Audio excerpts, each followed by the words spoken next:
Olá a todos, sejam novamente bem-vindos a mais um vídeo. O meu nome é Gonçalo Ribeirinho e o tema de hoje é quando é que devem vender uma ação. Vou-vos apresentar 5 razões pelas quais vocês devem vender uma ação.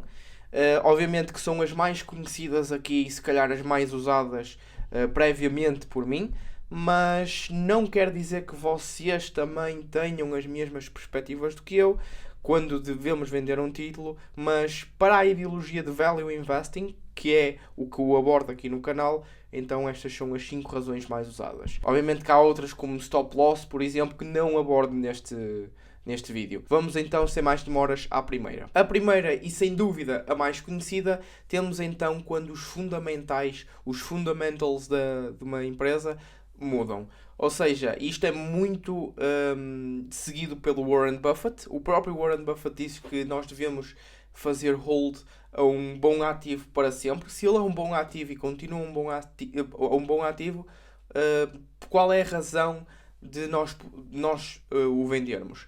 E eu vejo bastante sabedoria neste conselho, porque muitas pessoas não o seguem e o próprio Warren Buffett diz esta frase para essas mesmas pessoas. Porque estamos dentro da Bolsa de Valores para estar também dentro daquela que é a oitava maravilha do mundo, segundo Einstein, que é os juros compostos.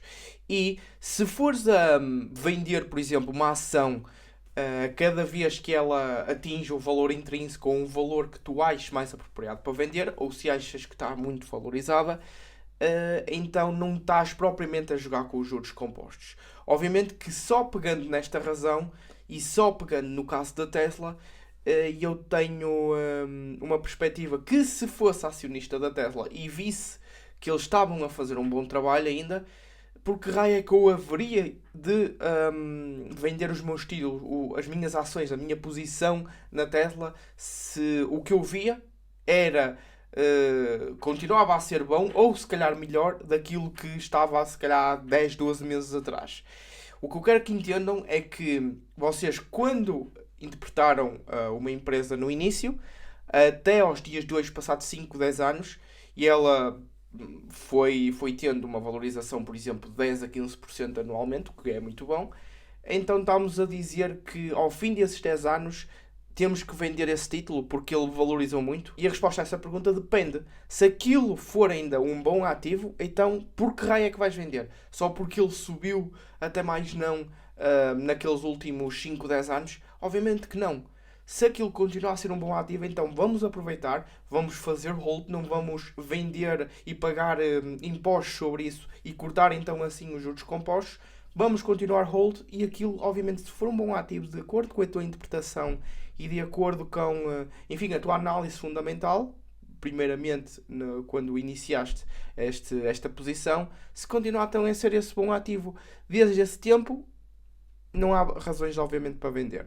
Um dos pontos que é mais usado é, por exemplo, que a estrutura da empresa, ou seja, aquilo que ela era antes a nível saudável, uma estrutura saudável, um moat, para quem não sabe o que é o moat, é basicamente, imaginem um castelo em que ele é muito seguro e é basicamente isto, empresas de moat. Enquanto elas têm um plano de negócios, por exemplo, Facebook, que o Facebook tem um moat, não há um competidor, um concorrente direto ao Facebook e portanto o Facebook dentro desse castelo ele tem um moat, ou seja, um castelo bem seguro, bem defendido. Se isso for o caso, se isso mudar, então sem dúvida que é uma grande razão para tu venderes esse título, porque a estrutura já não era a mesma, já não é o moat, já entraram muitos concorrentes e já não consegue ter aquela margem que tiveram há 10, 20 anos atrás, portanto isso é uma grande razão. Uma outra razão é, por exemplo, já não apresentarem 2 dígitos de crescimento, por exemplo. Dou-vos então aqui outras razões dentro desta razão principal, que é quando os fundamentais alteram-se, que é, por exemplo, se és um investidor de dividendos, tens esta parte que é os dividendos estão a ser cortados. Uma segunda causa, e esta também é bastante recorrente em algumas economias, por exemplo a China e empresas da China, temos um processo de fraude. A própria equipa de administração hoje, que obviamente quando analisámos a empresa há 10, 15 anos atrás, por exemplo, era outra, e essa outra era mais competente do que esta que está atualmente, então aí sim podes ver métricas como o Return on Invested Capital, que foi o último vídeo que eu fiz, e outras métricas e outras competências da própria equipa de administração nova. Uma aquisição qualquer, o que eu quero dizer com isto, eu já falei num dos meus vídeos, que quando uma empresa faz uma aquisição que não tem nada a ver com aquilo que é a ideologia da empresa a longo prazo, aquilo que é a sua estratégia a longo prazo, então sim é uma boa razão também para vender. O aumento da competição, como eu disse, também na estrutura saudável e sem concorrentes anteriormente, e a intervenção do Estado. Uma segunda razão principal pela qual deves vender uma ação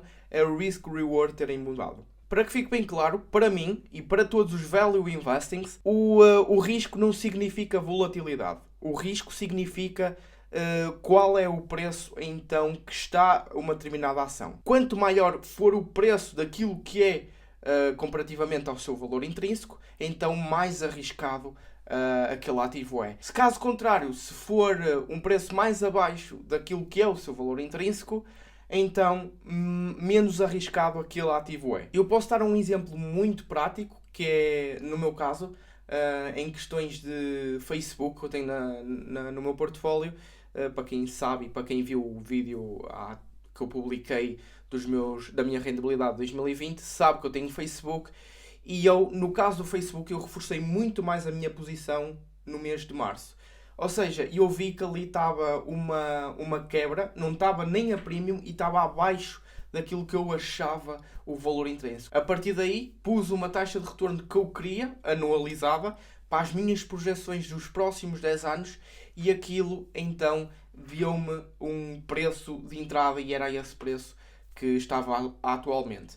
Imaginemos que para um preço de $150 que estava o Facebook em março, 23 de março, por exemplo, eu podia, de acordo com as minhas projeções de crescimento da própria empresa nos próximos 10 anos, então eu teria anualizados 15% de retorno. Mas, atenção, se eu quisesse esses mesmos 15% de retorno para a mesma projeção nos próximos 10 anos e entrasse não a 150, mas, por exemplo, a $200 por ação, então aí o risco seria muito maior do que aquele que seria naquele preço de 150, porque obviamente para uma entrada de €200 ou $200 neste caso, não é? Para aquelas projeções que inicialmente fiz, obviamente que iria estar muito mais arriscado para alcançar esses tais 15%. O value investing funciona do avesso àquilo que é aquela realidade de quanto maior for o risco, maior será o retorno. Atenção, o value investing funciona que quanto menor for, neste caso, o preço, maior será o retorno, ok? Quanto menor for o risco, menor será o retorno. Portanto, e é isto que o value investing é. Portanto, daí este risk-reward mudar ser uma das razões para, enfim, venderes a tua posição. Uma das outras razões é o balanceamento do portfólio. E eu posso ser sincero, não uso isto, porque eu, como sou jovem, tenho muitos anos pela frente a nível de bolsa de valores, a nível deste tipo de investimentos. Portanto, este tipo de volatilidade não me importa e, portanto, não preciso de uma estratégia como esta de balanceamento de portfólio. Se tiveres, por exemplo, um portfólio, sei lá, o All Weather Portfólio, que eu já apresentei, que foi criado por Ray Dalio, para quem quiser ver, está aí no meu canal, nos portfólios modelos, na série de portfólios modelo. E se tivessem então esta estratégia, vocês basicamente esqueciam aquilo que eu disse anteriormente, ou seja, a Tesla, muitos sabem que está muito, mas muito valorizada. O que acontecia num balanceamento é que vendiam se calhar a Tesla, que em vez de valer 20% do vosso portfólio já valia, por exemplo, 40%, 50%, e vocês não queriam isto, queriam uma ponderação de 20% da Tesla. Vocês, portanto, vendiam 30% para fazer então esses 20% ideais vossos da Tesla para comprar outra coisa desvalorizada. Aquilo, por exemplo, sei lá, a outra classe de ativo, Bitcoin, querem também 20% do vosso portfólio e tinham naquele preciso momento 10%. Vocês vão vender a Tesla e vão comprar então a Bitcoin até por fazer esses 20%. É mais ou menos assim como funciona. Obviamente que eu estou aqui a inventar uma ponderação de um portfólio ao calhas, mas é para vos dar como exemplo. Uma terceira razão é literalmente alguma coisa melhor por aí. Ou seja, o que eu quero dizer com isto é que imaginemos duas empresas dentro da mesma indústria, que eu tenho, por exemplo, sei lá, Facebook. Vou entrar num exemplo hipotético, atenção. Facebook e Twitter são empresas da mesma indústria, redes sociais, não é? E que se eu, por exemplo, tenho Facebook e eu tenho um target de 15% anualizados, ok, eu quero esses 15% anualizados durante a minha vida de investidor toda, daqui a 20, 30, 40 anos quero ter 15% anualizados, é esse o meu target, e quero então pegar no Facebook, por exemplo, daqui a 10 anos. Se eu vir então que tenho o Facebook e tenho a Twitter, se eu vir que as minhas projeções daqui a 10 anos para os próximos 10 anos a seguir, vir que o Twitter vai-me dar, ou tem menos risco de me dar esses tais 15% porque está num preço muito melhor, então se calhar vendo, por exemplo, o Facebook e aloco no Twitter. Se for o caso de, imaginemos, a diferença de mais-valias, pagar impostos, não compensarem a venda para comprar o Twitter, só porque está, sei lá, 20% abaixo do seu valor intrínseco, então se calhar o que eu faço é deixar o Facebook, não reforço o Facebook e entro com uma nova posição na Twitter. Isso também é uma boa escolha. Podem vender, como podem esquecer aquele investimento nos próximos 10 anos na Facebook e entrar em uma nova posição que é o Twitter. Uma boa estratégia também dentro desta razão, que alguma coisa melhor por aí, podem comparar através deste esquema matemático. A estratégia deste senhor é basicamente vender alguma coisa quando há outra coisa 50% melhor. E como é que calculamos isto? Vamos então ver como estão a ver aí na tela. Vou-vos ajudar então a interpretar isto. Ou seja, ali na True Value Stock A e B, ou seja, quer dizer que as duas ações valem $100. As duas ações juntas, uma pode valer 40, outra pode valer 60, ou as duas podem valer 50. Mas, num primeiro caso, a ação A está a $50 e a ação B está a 40. A diferença é de $10, correto? Portanto, vamos pegar nessa diferença de $10, vamos dividir pela ação B, que é de $40, e dar-nos um resultado de 25%. Então aí nós não temos justificação para vender. É aquilo que eu disse, que será que eu devo vender o Facebook todo para entrar no Twitter? Pode ser que sim, desde que a diferença dos preços, a diferença que o Twitter esteja naquele preciso momento, seja uma diferença que vamos ver agora de 66%, segundo a teoria deste senhor. Outra opção, que é aquela, como eu vos disse, que ia falar agora, é quando a ação B está a $30, a diferença neste caso é de $20 para a ação A, que era de 50. Portanto, pegamos nesses $20, dividimos por 30 e temos então 66%, que é o resultado, que é a diferença entre uma e outra. Então nós vamos vender a A para comprar a B.